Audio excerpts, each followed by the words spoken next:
So there's a Martinican philosopher named Edouard Glissant Mhm. in Poetics of Relation. You heard of this one? So he talks about the rhizomatic, right? So and the non-hierarchical. And I think of it in that way. Like the reaching out like horizontally Mhm. into other kinds of thinking, other topics to gather your all the information you have and then express it visually with some kind of intention in mind sometimes Yeah, yeah, and then just freely associating in other times. yeah, yeah, yeah. That's definitely that's one of the books that I wanted to get after I bought this book. It is How to Go Mad. It's like How to Go Mad Without Losing Yourself, or Mm. something like that by Lamar the Juice. Lamar, please forgive me if I'm butchering your name or something like that. How to Go Mad Without Losing Yourself, or how to create out of madness. The focal point of it is that creation comes out of a certain level of madness. Do you subscribe to that idea? Right? Like, because there's this idea of like a tortured artist, right? Yeah. Or do you think that is not a like necessity to create art? Because that's what I've been thinking about all day. Mm. Something I actually think about a lot, right? Because I don't know that I necessarily, or at least I'm not brave enough to approach some of those areas when I create from just yet. So do you subscribe to that idea? What do you think about when you get to that? Yeah, I don't. I think torture is imposed. I don't think it's necessarily internal. I think our society has not made room for artists to make art. Places like Ireland, for example, they give artists a stipend to go make their work freely. We don't have that space here. And so is the torture really coming from inside the artist, or is it circumstances that don't allow you to have the time and space to make? Yeah, yeah.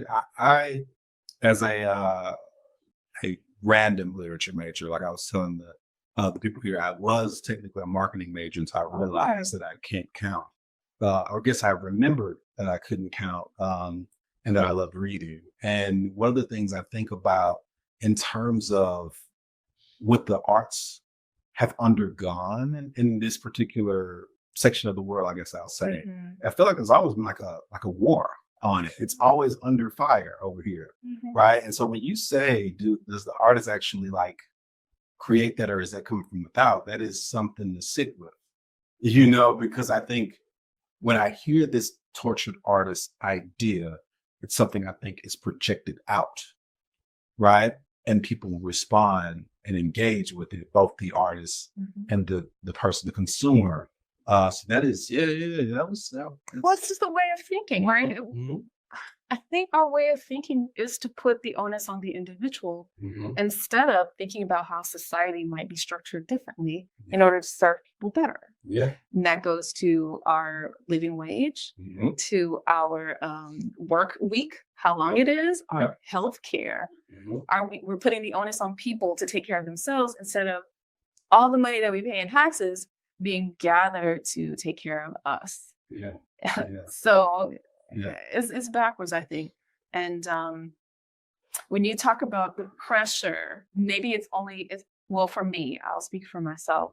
Internally, I felt I needed to write because I saw these discrepancies young, and I had something to say about it. Yeah, yeah. Who are some artists that influence you? I call my poetry parents Lucille Clifton Okay, all right, and Fernando Pessoa, okay, we had the same birthday, yeah, Portuguese poet okay, who was a modernist and not that well known, but uh-huh, um, both of them, I think, have this really deep simplicity, mhm, and they capture at the same time those contrasts that I was talking about. yeah. Yeah. Did you take anything from them? Like, the whole all great artists steal. Mm, Like how do they show up in your work at all? Or they were just like inspirations and or like cats? I think they were showing up more when I was younger. Mhm. I've been a writer for Yeah. half my life now. Yeah. So I think, yeah, they showed up a little early, but there's always that underlying kind of duality that I Mhm. think that they have that I still carry. Yeah, yeah. When I ask that question, I think of like art as like this, or at least the way it exists in some people's mind, like this linear.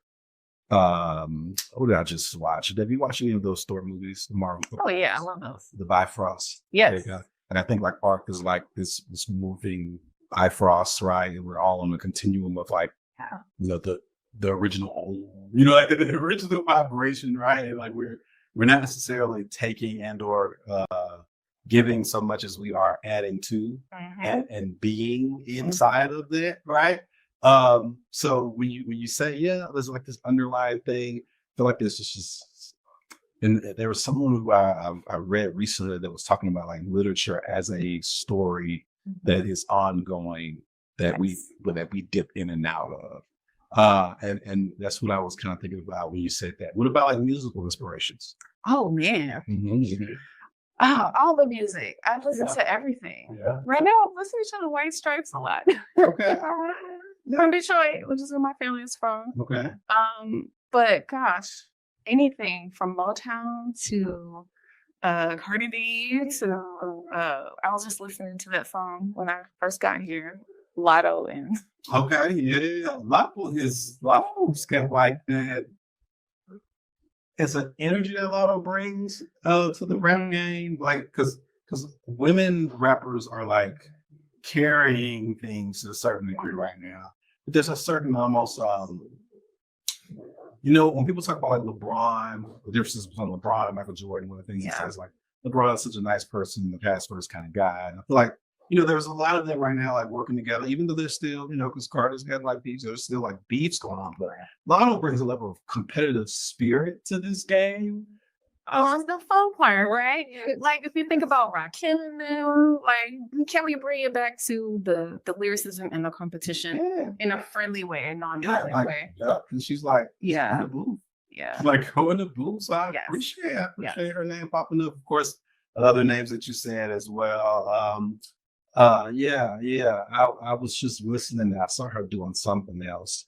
But like I said, like they get back into the booth type thing. That's that I really appreciate. You know who I love is Jose James. I love her.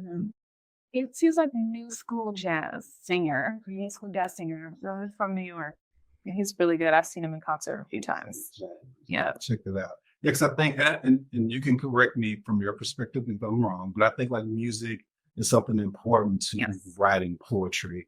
I think creating art in general, but like I don't write with music playing, but I do feel that I'm influenced by my musical like background when I'm trying to create poems. Absolutely. Does it have that kind of feel for you? Yeah, I mean, it's in my cells. Mm-hmm. My mother was a singer. My dad used to play the drums. I was always music in my house. Yeah. So, and she's from Detroit. She Yeah. was there in all those theaters with the Temptations and stuff when they were coming up. So she has a kind of snobby sensibility when it comes to music. So it was like it had to be really good if she was going to listen to it. I don't share that same snobbishness. I think I'm more open, but it gave me a sense that so beyond just the music itself, a sense that it's important to be excellent. It's important to know what you're talking about and these things that you're interested in, and not to just, you know, be a hobbyist.